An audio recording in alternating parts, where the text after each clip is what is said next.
Yo, welcome back to another video. It's your boy Corey the Man. We back in it. We ready to get right to this one. Here we go. 1 minute. Let me just load something up. Sorry, y'all. Oh, my fault. I got I'm trying to load this up and let me turn the volume off on this side. Alright, I turned it off. Now let's load that back in. Alright, we good to go. Alright, let's get right to it. We're ready to get into this video. This is On My Block, season 1 to 3 recap. Here we go. Before we begin, I'd like to apologize about my pronunciation throughout the video. I am very sorry. That being said, this is a recap of the first 3 seasons of On My Block. Alright, let's go!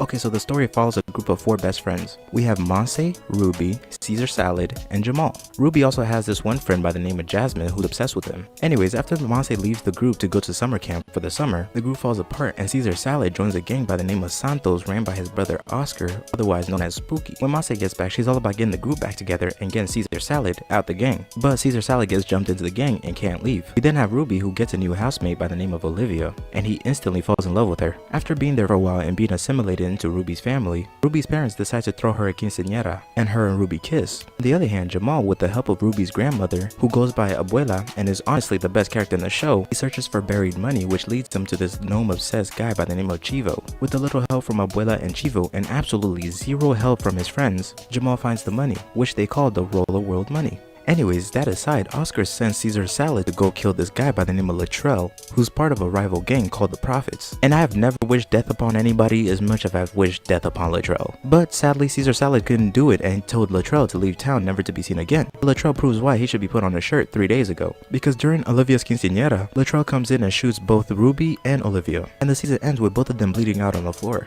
And also, Caesar Salad and Monse are now a thing. Season 2 starts a couple months after Latrell shot both Olivia and Ruby. And sadly, it's adios to Olivia because she didn't make it. She basically permanently breaks Ruby. But you see, the main problem this season is between Caesar Salad, his brother, and the other gangs. His brother Oscar kicked him out of the gang because he lied to them about killing Latrell. So he's out in the streets with the Prophets still looking for him. Jamal then tells the gang about the $200,000 that he found. But the money's unusable and they have to clean it before they could use it for anything. They engage in some wire fraud and clean all of the money. But while they were cleaning the money, Monse's mother invites Monse over to live with her in the suburbs for about a month. Caesar wasn't okay with that, so he gave her an ultimatum. He basically said, if you go with your mother for a month, we're over. So she said, I bet, we're over. And the two break up. Officially, they're done. Over. Dunzos. Finito. Caesar almost immediately regrets this and starts texting Monse, who ghosts him for a month. Caesar, not knowing if Monse is going to come back or not, sleeps with this one girl by the name of Paula. Immediately after that, Monse texts him saying that she misses him.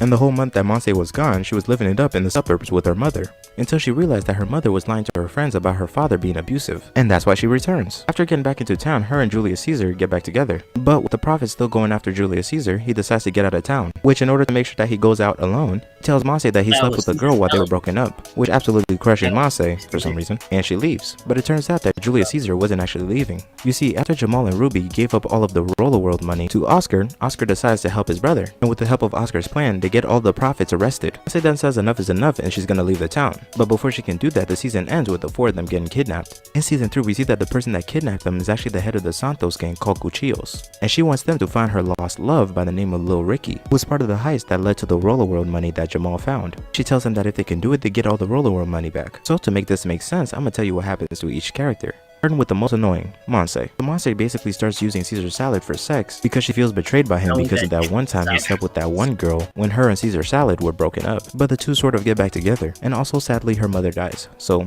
adios to her. We then go to Ruby, who's still traumatized about being shot and losing Olivia, but with the help of Jasmine he's slowly recovering and is falling for Jasmine. Jamal meets this one girl by the name of Kendra, who's super weird but not as weird as Jamal, so they start dating. We then have Caesar Salad, whose father comes into town after getting out of prison, and honestly he's pretty cool. Even though he was part of the Santo gang, he's really nice. Anyways, he leaves only because Oscar forces him to leave, which is when everything falls apart. You see, there's this new gang in town called 19th Street.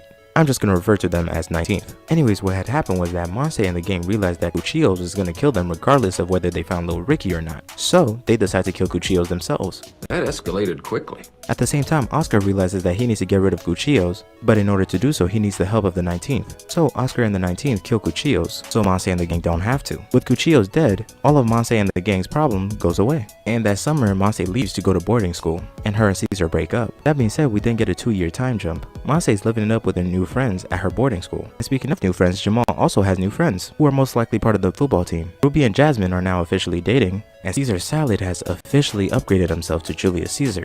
After becoming the new leader of the Santos, the former leader, Oscar, now has his own family, and his wife is pregnant. And yeah, that's it. If you enjoyed that video and want to see more like it, leave a like and subscribe. Adios. Yeah. That's kind of quick. I didn't expect it to be that quick. Let's see. Let's watch one more. Let's watch this recap.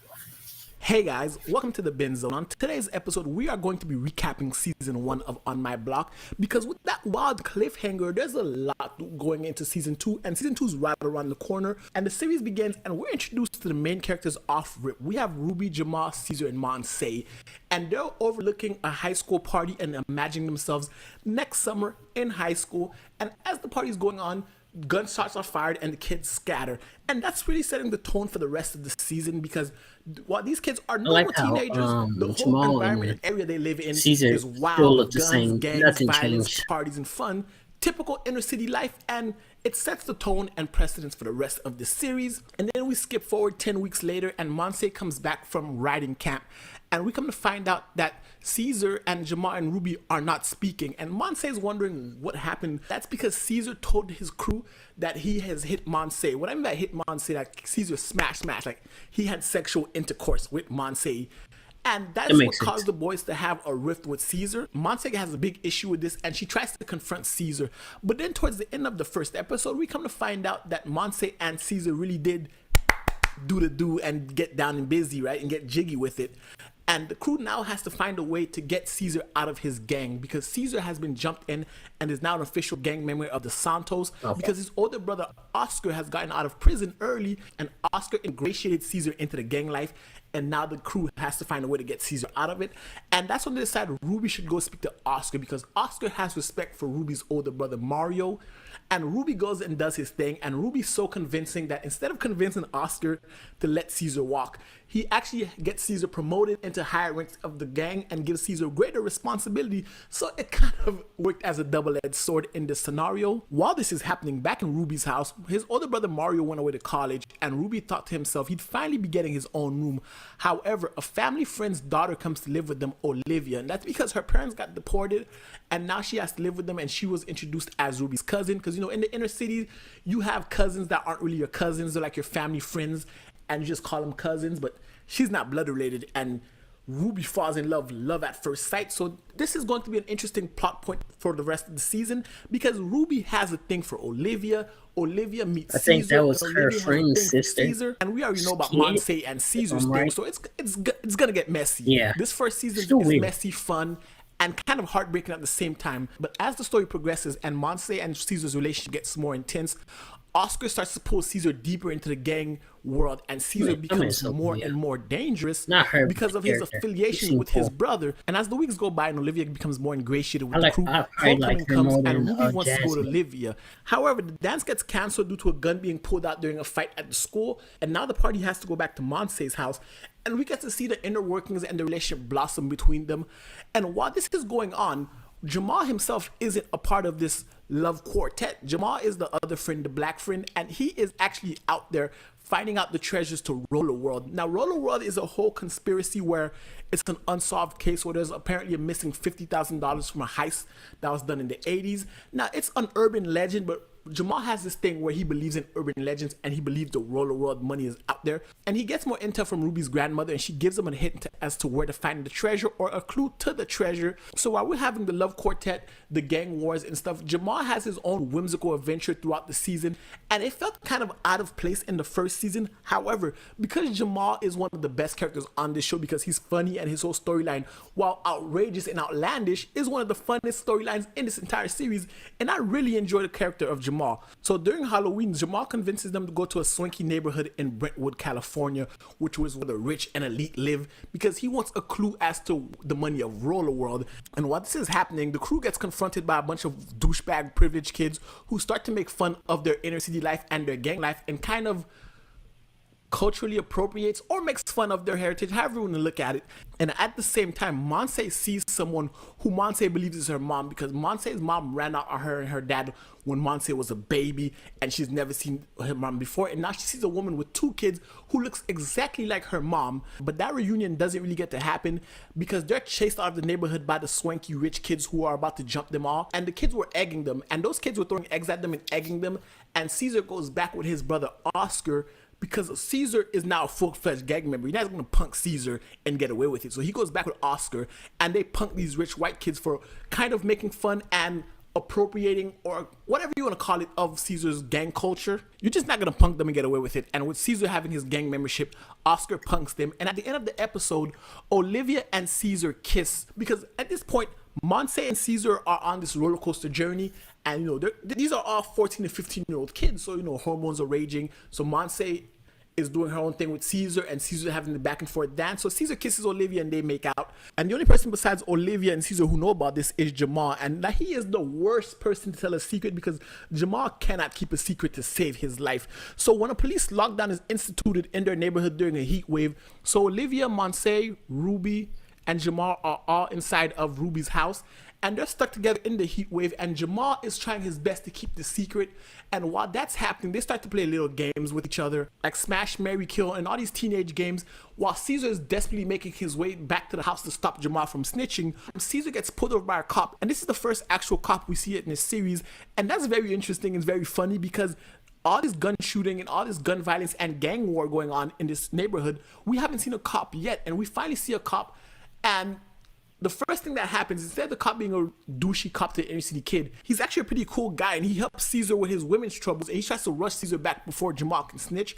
However, Olivia ends up telling everybody that she kissed Caesar, and then in response, Monse tells Olivia that Ruby has a crush on her. Now all their dirty laundry's out and about, and now the whole friend group is kind of fractured, and Jamal isn't the one who snitched, so he feels a sense of pride. However, Ruby's not mad at him because he's Ruby's best friend and he kept the secret of Olivia and Caesar from Ruby, and now the whole friendship is kind of on the rocks and kind of snapping at its seams because it's a whole love square, and they're kids and their hormones, and it's wild at this moment, very wild between the friend group. Now with the group being fractured and infighting begins to happen, Jamal is at the center of it all because of his lie to Ruby as well as his football lie to his parents. And once the group has a big blow up at Jamal's football game, Monse decides to come out with another lie and say that her and Caesar are not a thing. It's the fact that she likes Caesar, but Caesar did not like her back, and Caesar lied to protect Monse's feelings from everyone finding out that Monse was rejected by Caesar.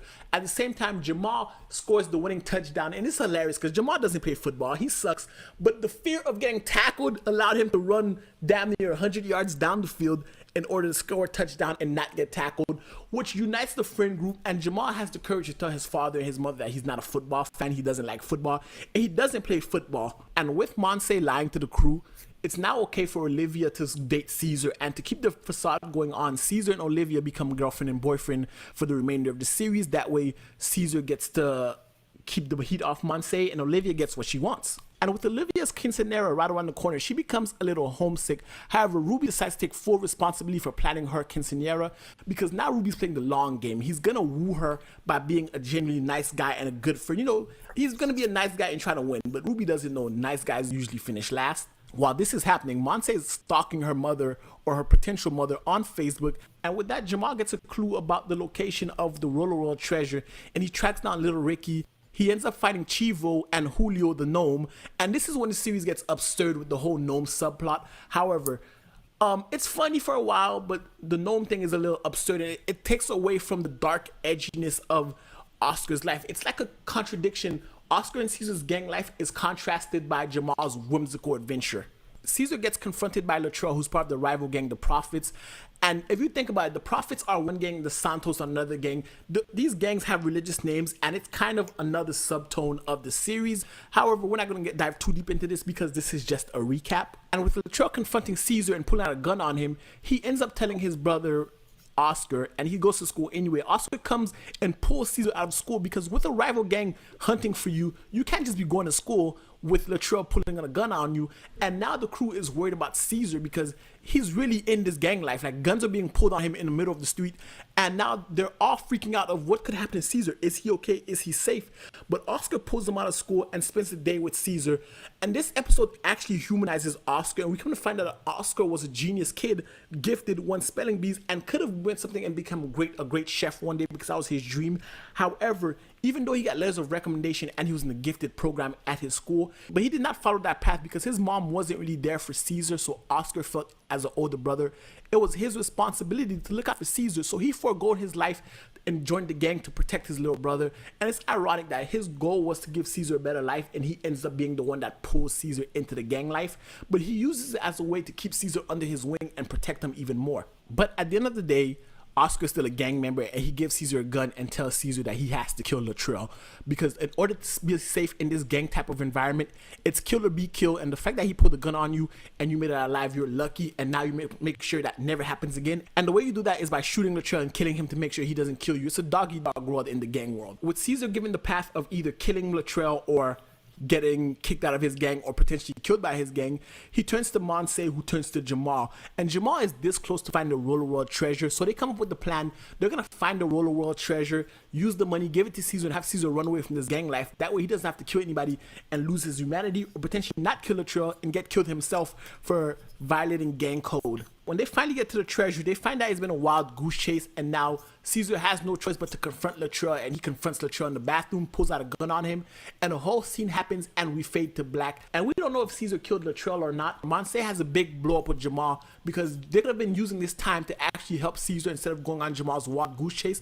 So the crew blows up, and now Jamal's sick of everyone's shit because everyone blames everything on Jamal. And if you've been watching this season or listening to this recap, Jamal's been doing his own thing, looking for the Roller World treasure. So he's not really involved with all their inner problems, but they keep blaming my man Jamal, right? And he's tired of it, and he gives them all the business. He's like, yo, I'm out this bitch, right? I'm not, this is bullshit. I'm not a part of this. You guys have your own problems. You keep blaming me. So Jamal walks off, and he doesn't even show up to the quinceanera of Olivia, who has nothing to do with this. However, he's beefing with his friends, so he's beefing with all of them. So the day of the quinceanera finally comes in the season finale, and we come to find out that Jamal never showed up to the quinceanera. And however, Caesar shows up, and he has a new haircut, looking like a Chulo gang member with the haircut. And he now tells the gang that he didn't kill Latrell. Him and Latrell came up with a plan where Latrell would disappear, and Caesar would, like, he killed them, and that way Latrell gets to live, and Caesar gets to keep his street cred, so they don't come looking for Latrell either. So everything seems to be going well, and Jamal is almost giving up hope on Roller World, but he has a new found hope, and he keeps looking for the treasure. The quinceanera happens, and they're having a blast, and Olivia ends up breaking up with Caesar because she finds out that Caesar really is in love with Monse, and Monse loves Caesar, so she doesn't want to get in between them. However, as the quinceanera happens, Ruby has been planning it and doing so much for her and going above and beyond for Olivia. She finally starts to see the person who actually really cares about her is Ruby, and she starts to fall for him. So I guess the nice guy does work for Ruby, and they make out, and they're having a time of their life. They're dancing. Monse and Caesar let the world know they're together. Ruby has Olivia. Happy ending. And then Latrell shows up in the quinceanera, and Ruby spots him and tries to warn Caesar, but it's too late. Latrell pulls out his gun and shoots at Caesar and runs off. And then when the camera zooms out, we find out Latrell actually shot Ruby. The character who is the most innocent in the show, the nicest guy in the entire show, is the one who shot. And the bullet goes through Ruby and hits Olivia, all because of Caesar. And at the same time, Jamal has found the treasure to Roller World. He has found $50,000. However, he can't really celebrate because he's not friends with his friends, and two of his best friends have been shot and they're being taken away. So we don't know what's going to happen to them in the second season, and that's sad because Jamal doesn't know that his best friends have been shot because of another one of his best friends. And the episode ends with a cliffhanger. Is Ruby dead? Is Olivia dead? We'll find out in season 2. And anyway, guys, that's been the recap for On My Block season 1. If you liked the video, definitely hit the thumbs up, hit the subscribe button if you guys haven't already. And until next time. I think we finished it. Yo, appreciate everybody for watching the video. We're gonna get out of here. We're gonna get right into the next one. Let's get it.